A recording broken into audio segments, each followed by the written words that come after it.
Hello everyone, it's Leo, and in this video we are going to talk about the second episode of Tropical-Rouge Precure, which is having a very strong start. I am loving, and I think that they're giving it all in those first episodes. I'm super excited to talk about it. There are lots of things to say, so let's start. The first thing that we start the episode with is Laura with the other pacts. She gave one pact to Manatsu. In the first episode she became Cure Summer, and now she has other three. She needs to find other girls to become Precure. But this is new information, at least for me, I think, because I thought that the queen only gave her one pact. But no, she gave her four, and she was looking at the pacts. She was wondering if they could find the other girls. She is super excited to go look for them, and she wants to actually go to the city and look for other girls to become cures. At the same time, Manatsu is watching her inside the pot. Girl, the pot is super comfortable. I wonder if Pokeballs are like that for Pokemon. But then the pact is super comfortable. She can stay inside. There's a big room for her to do lots of different things. Not really, because she gets bored easily. Laura is a queen. She gets bored easily. Laura wanted to talk to Manatsu about that, but Manatsu was late for school, and Manatsu ran away and left Laura talking all by herself. Laura was angry, girl. Laura was angry. Don't do that to a mermaid queen like Laura. In school, we see that Manatsu is very excited to enjoy her life at school now. This is her dream. Her dream is to live a tropical life in school with friends and clubs and everything else. She wants to enjoy life. That's what Manatsu wants to do right now. And so she presents herself to everybody. Everybody is shocked how tropical she is. But Sango, yes, we meet Sango for the first, let's say the first time, because girl, Sango spoke this time around. We got to learn a little bit more about her. I really like her personality. Let's talk about her a little later. But then Manatsu sees her for the first time. They talk, they interact. Manatsu remembers her from the first episode. And then they start talking. After school, they got to walk together a little bit, and they got to go to the Pretty Holic store. We meet Sango's mom, who is super pretty, super classy. And then Manatsu is just enjoying her life in a very tropical way in the Pretty Holic store too. I love Manatsu's energy. She is always enjoying things to the max. I think we should all strive to be a little bit like Manatsu in life. And let me just say this. Fairuz, the voice actor of Manatsu, is doing a great job.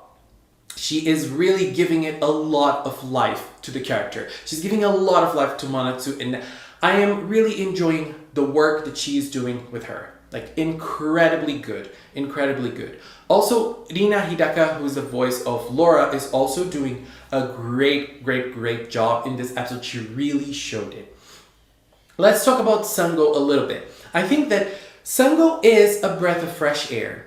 Honestly, I don't remember the last time we saw a character like her in Precure. She likes fashion, she likes cute things, but she's not hyper, she's not crazy, and she is not cocky either, because I think that those are the two different personalities of characters in Precure who like fashion. They're too hyper or they're too cocky, which are great. Miki from Fresh, I love you so much, girl. You're perfect. Kanpeki. But Coral, Sango is super cute. She is adorable. She doesn't speak very loud. She is very tame, and I love this, but she's not shy at all. And this is this is a breath of fresh air, I think, for Precure, and I love her character already. Even though we didn't see her much, I already like her a lot. Oh my god, those characters seem to be all so special. But what matters is Laura. What matters is Manatsu. When Manatsu gets home, Laura isn't there. She's in the bathroom. Girl, that scene was everything. Laura was bored. Manatsu, how can you leave a queen like that? Why? And she didn't even want to go back to the aquapot when Manatsu's mom came back home. Manatsu was desperate. But Manatsu took her to another place, and they had a very nice talk. I really liked that scene because we got to learn a lot about Laura and about the Grand Ocean, that's where she comes from, and about Manatsu as well. So we have different ways of seeing things right at that scene, and also a big connection between them. The first one is Laura talking about Grand Ocean. Laura talks about Grand Ocean with a lot of passion. We can see that she really loves her kingdom. And she talks about it, she praises it, and she says there are lots of fairies and mermaids. We can see them, it's very beautiful, it's very colorful. But there is something weird there. Her kingdom is under attack. Her kingdom was attacked. And it seems that the only people that were not affected by the lack of motivation were Laura, the queen, and Kururun. We see there are lots of fairies. Kururun is the only one that seems not to be affected at all. So that's why Laura has to find the cures to save her kingdom. But it doesn't seem that she is worried about her kingdom at all. As I said, she seemed to love her kingdom a lot when she talked about it, but she didn't express concern for the kingdom. That's how I felt when she was talking about it. It didn't feel like she was concerned. It feels to me that she is so confident in her ability of finding the cures and saving the kingdom that she is not concerned for her people at all. She just wants to focus on her mission and become the queen. Laura, you're everything. And I love visually how they represent that feeling in her. I love it. I really love it. And this scene with her jumping out of the pool and, reaching the moon, it was stunning. Stunning. Precure history being written in front of our eyes right here. But on the other hand, we have Manatsu, who became a Precure in the first episode, and now she carries the mission of saving Grand Ocean and saving the humans as well, which are being attacked right now. From the lack of motivation, from the witch of delays that wants to steal people's motivation. Laura has absolutely no idea why she wants to do that. And the thing is, Laura doesn't seem to be worried about the witch of delays either. She doesn't seem to be afraid of her. She doesn't seem to think that the witch of delays is a big threat. I don't know, it seems to me that she doesn't care. I think it's because she is so confident in her ability of finding the cures and becoming the queen that for her, it doesn't matter. It doesn't matter what's going on. What matters is her end goal.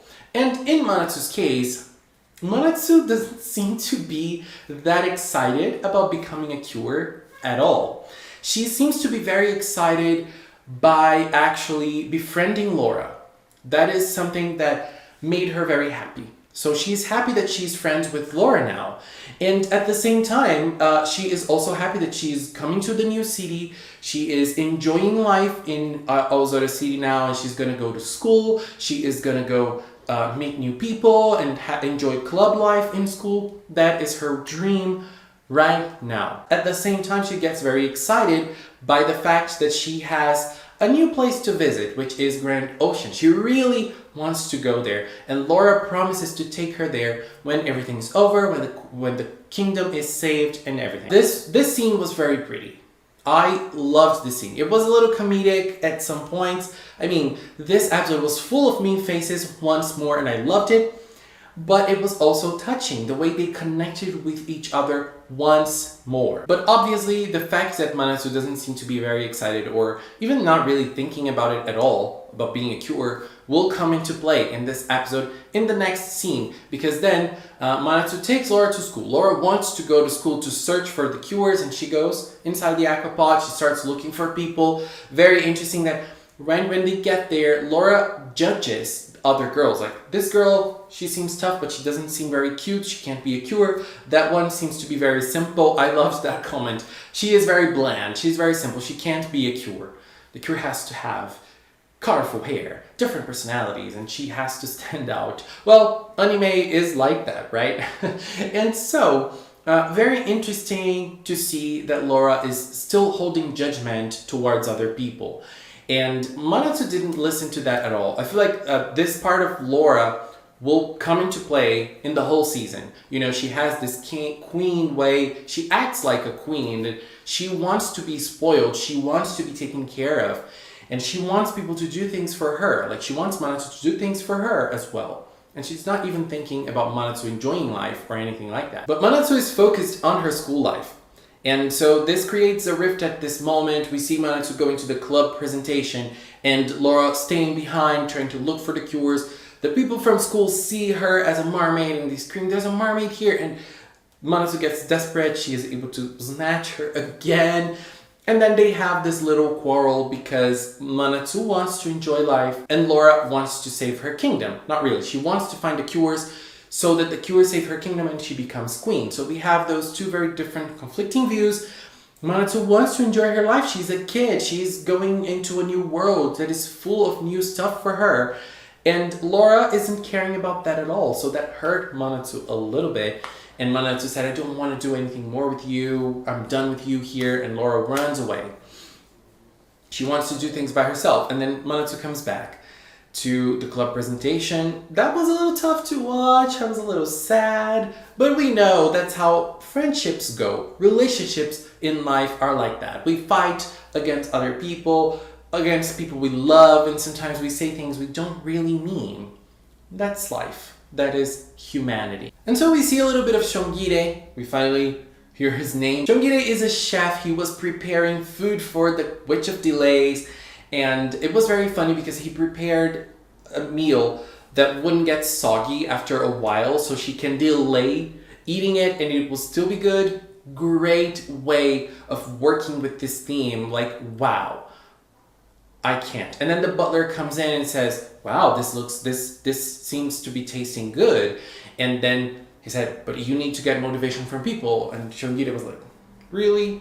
Does it have to be me? But he goes and he attacks the city.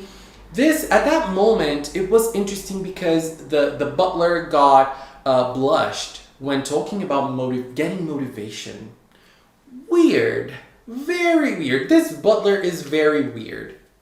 But then Shongire attacks the city. I love how he creates Yaranedas, like the animation when he creates Yaranedas are nice. I love the Yaranedas already, the monsters from Tropical-Rouge. I love them. The big mouth and the eyes, the way they close and they open the eyes.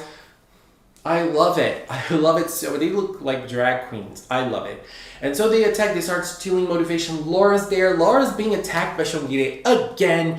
And Laura tries to escape. She can't. She talks to someone on the street like, you need to become a breaker right now, girl. Calm down. She was as bland as that other girl you saw. But I understand. It's a moment of desperation. And Laura was there. She was in a pinch. Manatsu obviously comes to save her. It's nice that we see the ring glowing because she was far away and then she saw the ring glowing and she went back, so she was able to fight. So she became Curious Summer and she fought. One thing I really loved about this scene, Curious Summer has no trouble at all defeating the Yaraneda. She is strong like that. That's how I like my cures. That's how I love the cures, you know? They just get there, kick some ass, defeat the monster, and that's it. But before defeating the monster, Laura has her own agenda in the fights too, which is getting the motivation back. That's how you sell a toy. I want to get the Marmite Aquapod because I love how Laura uses it. I love how Laura uses it. And it's so cute and so pretty, and I want the Marmite Aquapod right now. I want to buy it because it's great in the season. That's how you sell a toy. Congrats. Amazing scene. And then quickly Curious Summer defeats the monster, the Yaraneda. Shongire goes back.